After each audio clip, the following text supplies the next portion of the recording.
Bismillahirrahmanirrahim.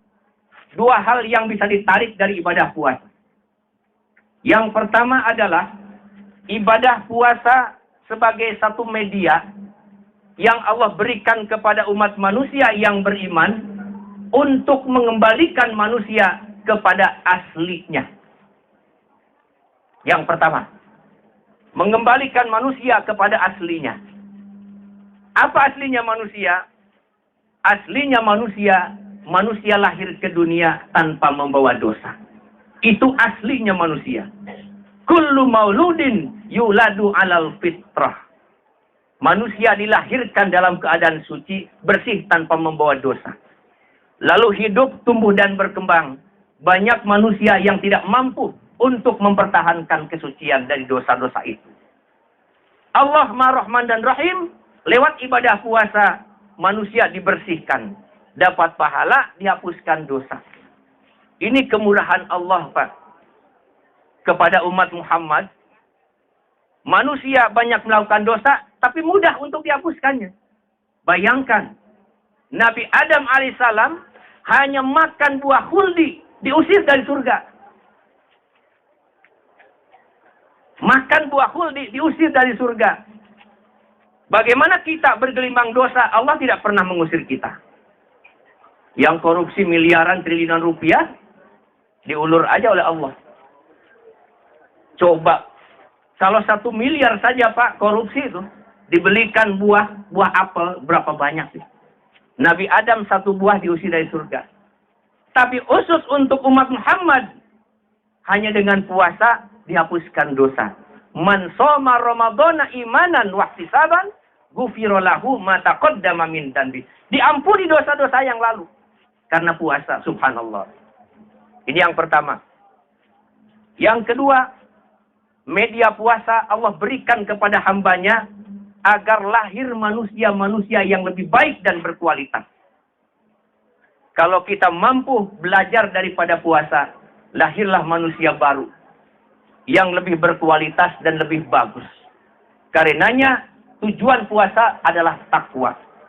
Takwa adalah merupakan prestasi yang terbaik, baik dalam pandangan Allah maupun dalam pandangan manusia. Kalaulah bapak-bapak dan ibu-ibu serta kita semuanya adalah pegawai, abdi masyarakat. Kalau mau belajar kepada puasa, puasa akan melahirkan manusia yang disiplin, berkinerja yang luar biasa, bekerja keras lewat ibadah puasa. Pagi-pagi kita disiplin. Siapapun orangnya, apapun jabatannya, kalau sudah terbit fajar, berhenti makan.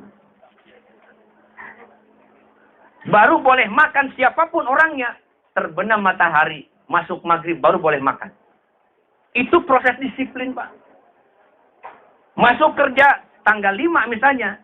Kalau orang misalnya puasanya bagus, datang masuk tanggal 5. Karena sudah dididik oleh ibadah puasa. Luar biasa. Jadi jangan puasa itu dijadikan alasan untuk tidak bekerja, untuk bekerja loyo, untuk berleha-leha, untuk bersantai-santai. Banyak momen puasa, Pak. Rasulullah justru semakin meningkatkan kinerjanya pada bulan Ramadan. Perang Badar. Tahun 2 Hijriah. Perang Badar. Itu pada bulan Ramadan. Saat itu umat Islam sedang berpuasa. Tapi Perang Badar adalah sebuah momen titik balik kekuatan umat Islam. Bayangkan Pak, para sahabat dan Rasulullah sedang berpuasa. 300 orang muslim harus berhadapan dengan 1000 musuh. Perangnya perang tradisional dan konvensional. Bukan perang modern, Pak.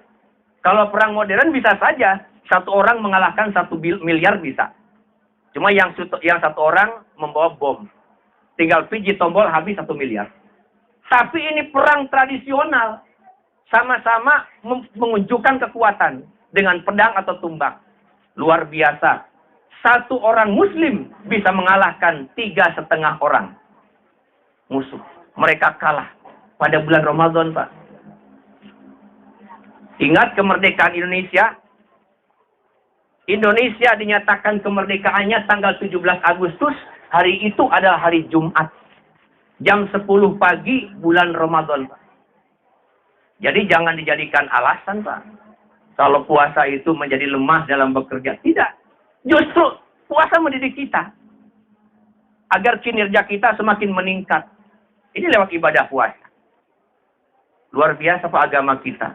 Bahkan Fathul Makkah tahun 8 Hijriah. Rasulullah berangkat dari Madinah tanggal 8 Ramadan. Untuk penaklukan kota Makkah. Menghancurkan patung dan sebagainya. Itu bulan Ramadan, Pak.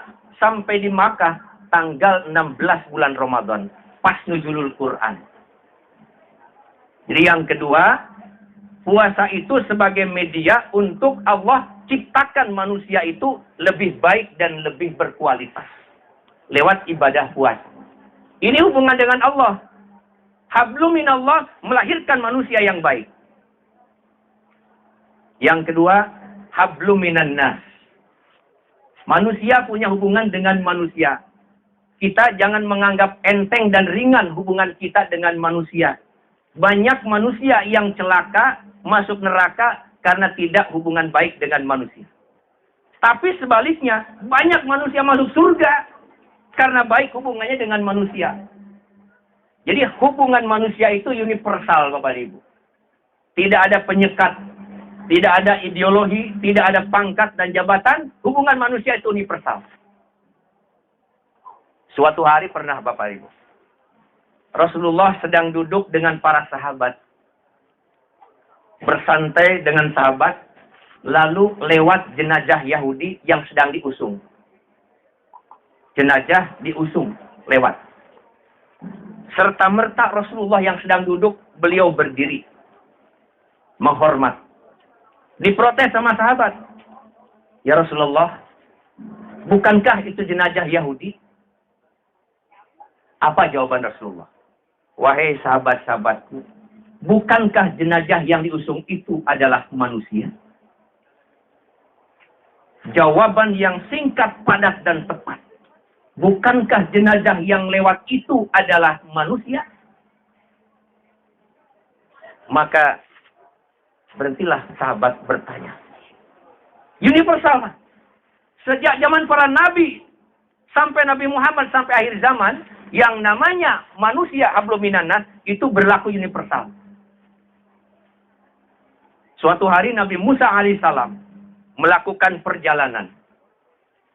Beliau kemudian bertemu dengan seorang wanita, kalau sekarang mungkin nenek-nenek, usianya sudah 500 tahun.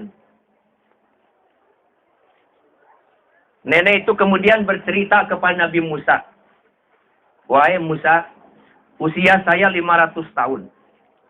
Selama 500 tahun, 350 tahun saya gunakan khusus untuk ibadah kepada Allah. Saya tidak pernah melakukan maksiat kepada Allah. Saya ibadah dan ibadah 350 tahun. Tolong tanyakan kepada Allah, wahai Musa.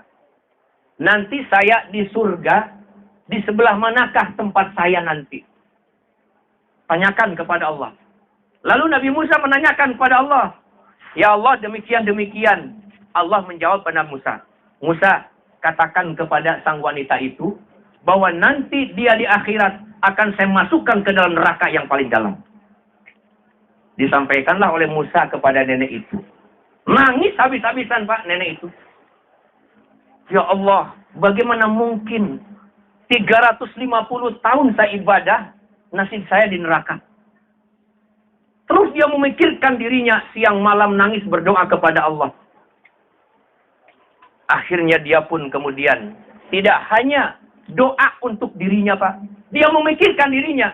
Ya Allah, kalau saya 350 tahun masuk neraka, bagaimana dengan teman-teman saya? Ada yang baru 200, 150, 100, bahkan 50 tahun baru beribadah. Saya sudah 350 tahun. Bagaimana sih mereka, ya Allah?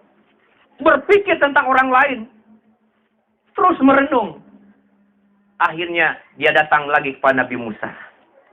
Wahai Musa, saya pasrah kepada Allah.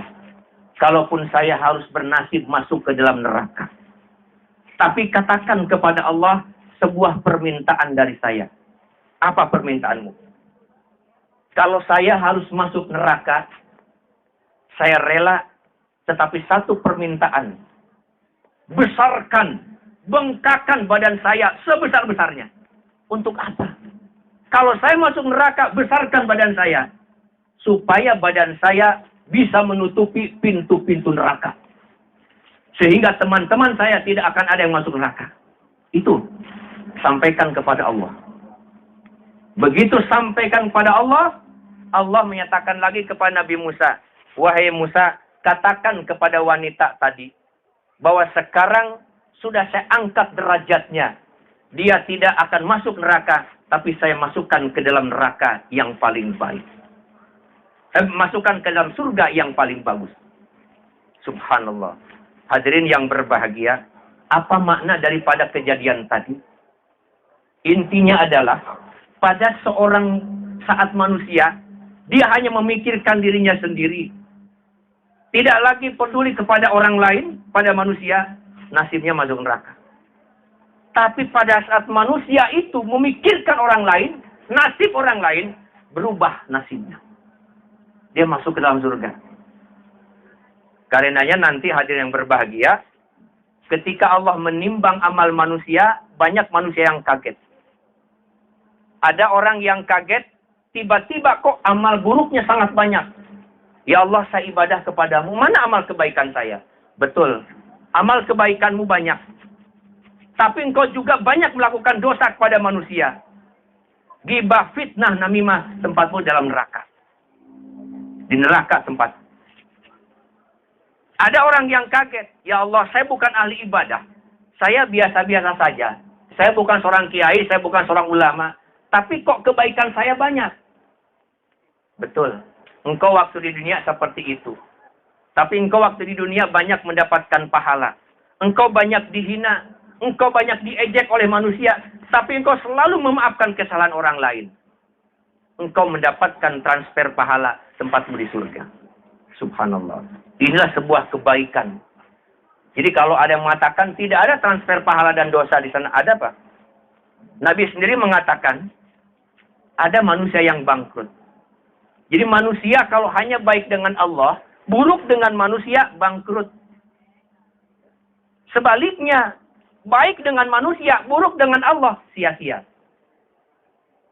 Ketika Rasulullah duduk dengan para sahabat, Rasulullah bertanya kepada para sahabat, wahai sahabat-sahabatku, tahukah kalian orang-orang yang bangkrut? Tahu ya Rasulullah. Orang yang bangkrut adalah orang yang tidak punya uang dan perhiasan. Mala dirhaman wala mata'. Tidak punya uang dan perhiasan. Lalu Rasulullah bersabda, orang yang bangkrut pada umatku adalah mayyati yaumal qiyamah bis salatin wa siyamin wa zakatin. Dia datang menghadap Allah, ya Allah, inilah pahala saya. Salat, zakat, puasa, haji dan lain-lain. Tapi juga datang dengan setumpuk dosa. Suka menuduh orang, mencaci, menghina orang, memfitnah orang, mengambil hak orang lain, memakan harta tanpa hak. Lalu kebaikannya diberikan kepada orang lain. Sementara seluruh kebaikannya sudah habis, dosa orang lain diserahkan padanya. Faturihatum maturihafinar, kata Rasulullah. Nasibnya dilemparkan jauh ke tengah-tengah api neraka. Inilah manusia yang bangkrut. Apa yang sampaikan Rasulullah. Subhanallah. Jadi kalau pada saat ini kita bersilaturahim, berhalal bihalal, inilah momen untuk memperbaiki kita dengan sesama manusia. Apalagi setiap hari Bapak dan Ibu mungkin bergaul. Kalau kata orang Bogor, piring tara ayak bentrok jeung jauh. Piring tidak akan bentrok dengan yang jauh. Pohon bambu bisa bergesekan karena berdekatan. Tidak mungkin yang berjauhan bergesekan. Atas dasar itu semua, maka sudah sepantasnya lah sesama manusia kita saling memaafkan dan saling mencairkan. Memaafkan kesalahan orang lain adalah perbuatan mulia. Yang punya dosa, yang punya kesalahan, siapapun orangnya, tidak mengenal pangkat dan jabatan, minta maaf kepada sesama. Subhanallah. Rasulullah, Pak, kira-kira 6 atau 7 bulan sebelum beliau wafat, dia kumpulkan sahabat di Masjid Nabawi. Lalu Rasulullah menyatakan, wahai para sahabat, pada hari ini saya sampaikan, barangkali saya punya dosa dan kesalahan kepada kalian. Silahkan kalian untuk mengkisos saya. Silahkan kalian untuk membalas kejahatan saya. Silahkan. Tidak ada satu orang pun yang berani. Akhirnya kedua kalinya Rasulullah mengatakan, kalau saya punya kesalahan pada kalian, disengaja ataupun disengaja, dan kalian pun hendak membalas kesalahan saya, silahkan sekarang juga balas sesuai dengan kesalahan saya.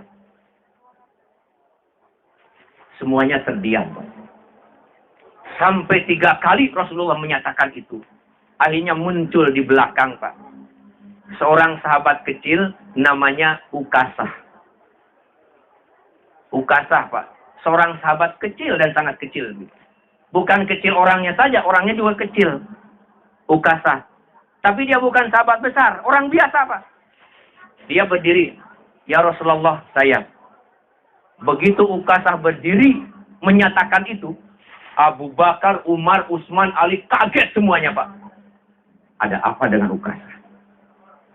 Saya maju ke depan. Maju setapak, 2 tapak ke depan. Ukasah. Takut tuh para sahabat, Pak. Kata Abu Bakar, Ukasah, apa-apakan kau? Saya adalah wakil. Kalau Rasulullah itu presiden, kalau di kita itu, Pak. Abu Bakar itu wakil presiden, wapresnya, Pak. Padahal Ukasah ya, kalau di Kementan ini staf TU lah gitu. Ya. Staf TU, Pak, mau balas presiden. Lebih baik pada saya, Ukasah. Saya wakil presiden. Kata Rasulullah, tenang Abu Bakar. Allah sudah mengetahui ukuranmu dan di mana kau ditempatkan. Silakan duduk. Maju lagi ke depan. Maju ke depan, dihadang lagi sama Umar. Umar itu panglima. Jenderal itu, Pak. Seorang panglima. Menteri lah kalau di kita itu. Ada apaan kamu, Ukasah? Hadapi saya dulu. Balas kepada saya. Umar, mahlan ya Umar. Kau duduk. Allah sudah tahu. Perasaanmu, kemudian hatimu sudah tahu. Sampai Ali juga, Hasan dan Husain mencegah. Silahkan, maju Ukasah. Maju ke depan. Ya Rasulullah, waktu itu perang Uhud, Rasulullah sedang sendirian. Saya maju ke depan, ingin melindungi engkau ya Rasulullah. Begitu saya dekat ke Rasulullah, engkau ternyata memacu untamu sambil mengibaskan cambuk. Dan saya ada di belakang. Maka saya waktu itu terkena cambukmu ya Rasulullah. Saya ingin membalasmu dengan cambuk yang sama. Kebetulan Rasulullah tidak membuat cambuk, Pak. Bilal ajudan Rasulullah. Ambilkan cambuk di rumah Fatimah. Diambilkan ke rumah putri beliau Fatimah. Kemudian sampai lagi. Serahkan. Silahkan. Cambuklah diri saya. Abu Bakar, Umar, dan yang lainnya. Dengan mata merah sangat cemas terhadap Ukasah, Pak. Seorang staf tata usaha mau membalas presiden, Pak. Bayangkan saja. Jangankan presiden. Sekjen saja nggak berani tuh, Pak. Langsung presiden. Setapak, selangkah, 2 langkah. Ya Rasulullah, waktu saya terkena cambukmu, waktu itu saya sedang tidak memakai baju. Oleh karena itu saya ingin mengkisos sama dengan waktu itu. Ya, bagus Ukasah. Engkau tahu benar bagaimana yang namanya kisos itu harus sama. Baik, akan saya buka baju saya. Itu dibuka, Pak. Semakin tambah marah yang lain. Ini sudah cambuk sudah terhunus, Pak, cambuk. Nangis semuanya, Pak. Abu Bakar, Umar, Utsman. Ya Rasulullah, waktu perang saya senantiasa menjagamu. Tapi hari ini kami tidak sanggup menjagamu daripada cambukan Ukasah itu. Ya Allah, maafkanlah kami. Ya Rasulullah, maafkan kami.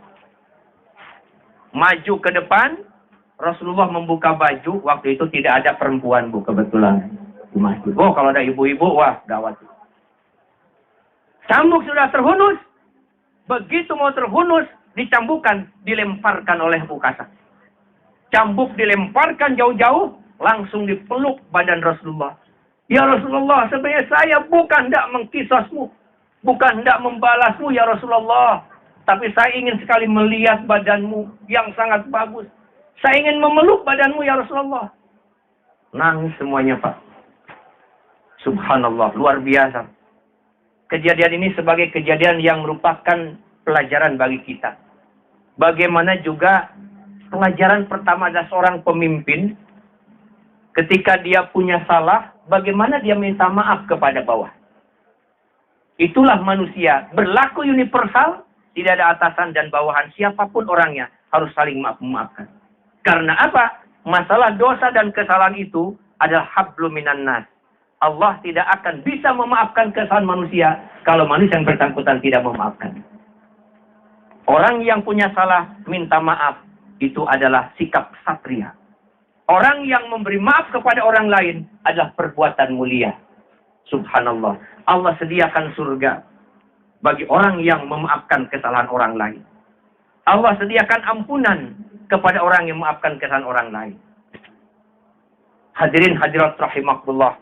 Marilah pada saat momen Idul Fitri, momen halal bihalal dan silaturahim, terus kita jalin bersama silaturahim ini sampai batas waktu yang mungkin sampai kapanpun, tidak ada batasnya. Mari kita lanjutkan. Kalau tadi katain yang pertama, mungkin pertama di sini barangkali gitu Pak ya. Tapi yang namanya halal bihalal itu selalu ada setiap tahun, insya Allah.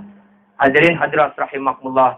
Akhirnya yang pertama, saya bisa menyimpulkan bahwa manusia punya dua hubungan. Kepada Allah harus baik.